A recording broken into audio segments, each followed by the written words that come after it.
चलो अभी हम अपना नेक्स्ट देखेंगे यहाँ पे।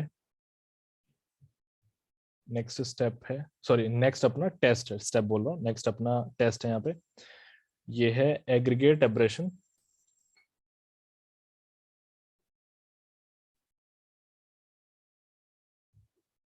एब्रेशन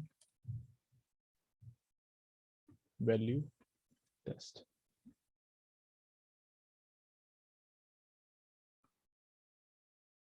अच्छा,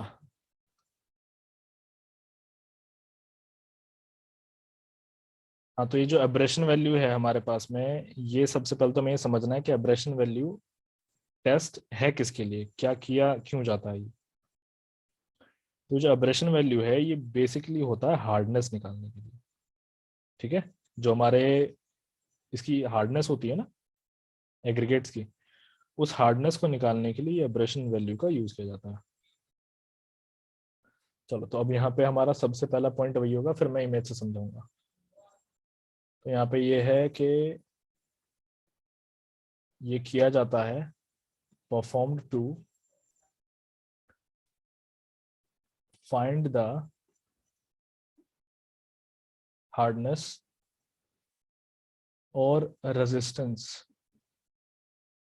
देखो हार्डनेस क्या होती है, ये हार्डनेस की डेफिनेशन में यहीं पे लिख दे रहा हूँ। हार्डनेस को हम कहते हैं कि रेजिस्टेंस अगेंस्ट,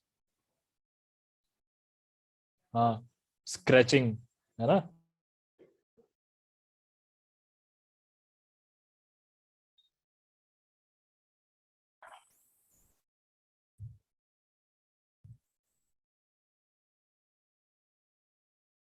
हाँ तो हम कहाँ थे, नेटवर्क इशू हो गया था।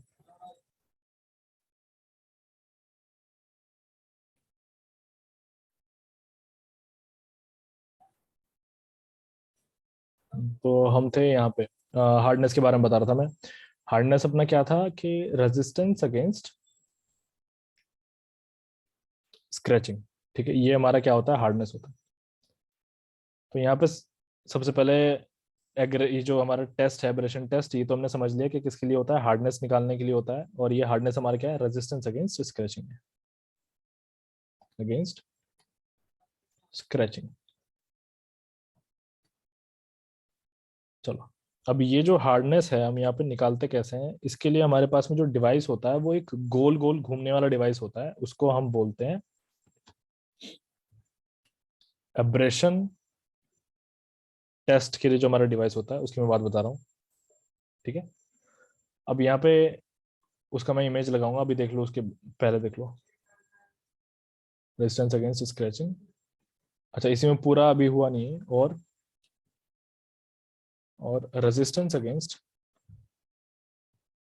और रेजिस्टेंस अगेंस्ट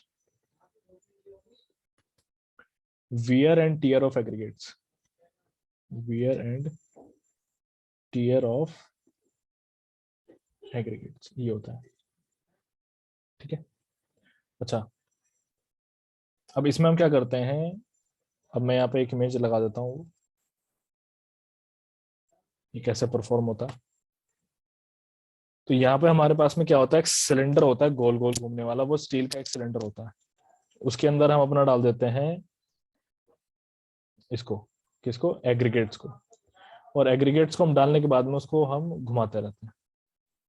अब देखो कैसे, किस तरह का वो सिलेंडर जो है हमारा दिख रहा है, ये देख लो।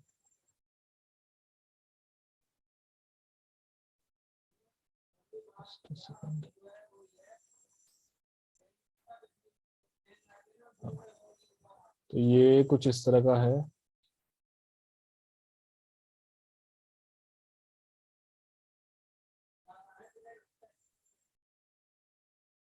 इमेज यहाँ पे क्लियर नहीं है, जो मैं दूसरी लगा देता हूँ।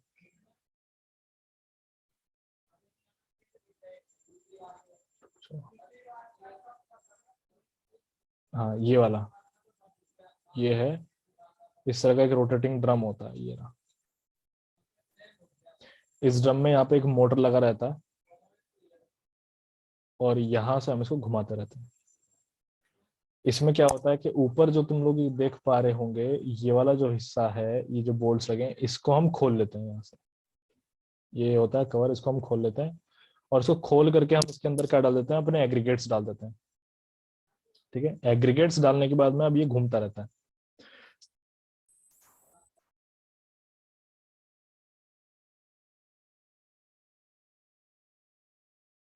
आज नेटवर्क थोड़ा इशू कर रहा है।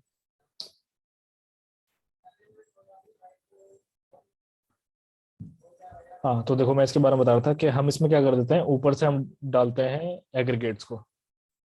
अब जब हम इसमें ऊपर से एग्रीगेट्स डालते हैं, देन उसके बाद में इस ड्रम को घुमाया जाता है, और घुमाने की कुछ कंडीशंस हैं, वो कंडीशंस मैं यहाँ पे लिख देता हूँ। इसमें हम करते हैं 500 रेवोल्यूशंस। ठीक है, इसको हम करते हैं कितनी, 500 रेवोल्यूशंस। हर एक रेवोल्यूशन यानी कि 500 चक्कर, पूरे पूरे चक्कर मारते हैं। स्पीड क्या होती है वो देख लो, 1 मिनट में लगभग 35 से 40 रोटेशन करवाए जाते हैं। तो कितने करवाए जाते हैं, 35 से 40। तो 35 से 40,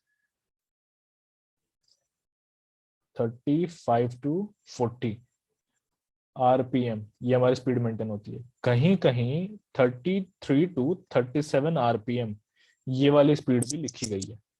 ठीक है, अब हम करते क्या है, 500 चक्कर मारे, एक चक्कर में मतलब 1 मिनट में हमने कितनी बार उसको घुमाया होता है, 35 to 40 times.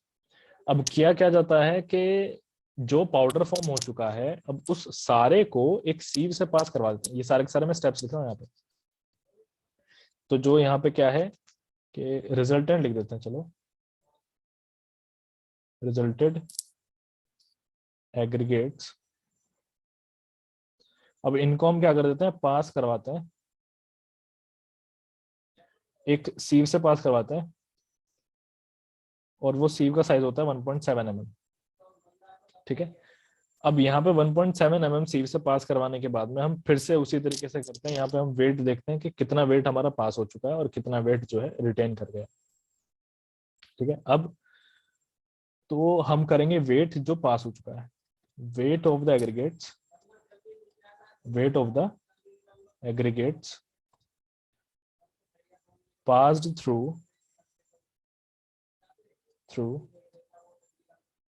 sieves of 1.7 mm is recorded। इसको हम क्या कर लेते हैं, रिकॉर्ड कर लेते हैं। एंड देन रिकॉर्ड करने के बाद में हम उसी तरीके से वैल्यू निकालते हैं। किस तरीके से, देख लो, जैसे हमने अभी तक निकाली है कि W2/W1 इंटू 100, ये वैल्यू क्या कहलाएगी यहाँ पे, AAV। ठीक है, यानी कि एग्रीगेट एब्रेशन वैल्यू ये होता है AAV। ये हम निकाल लेते हैं यहाँ पे। और ये जो हमारी एब्रेशन वैल्यू है, इसके लिए भी कंडीशन है कि पेमेंट के लिए, नोट करके लिखो, पेमेंट के लिए 30% से ज्यादा नहीं होनी चाहिए।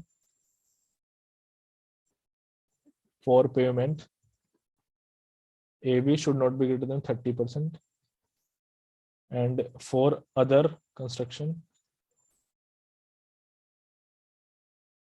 दूसरे कंस्ट्रक्शन के लिए AB जो है 45% से ज्यादा नहीं होनी चाहिए, सॉरी 50% से ज्यादा नहीं होना चाहिए। ठीक है, ये 50% से ज्यादा नहीं होना चाहिए।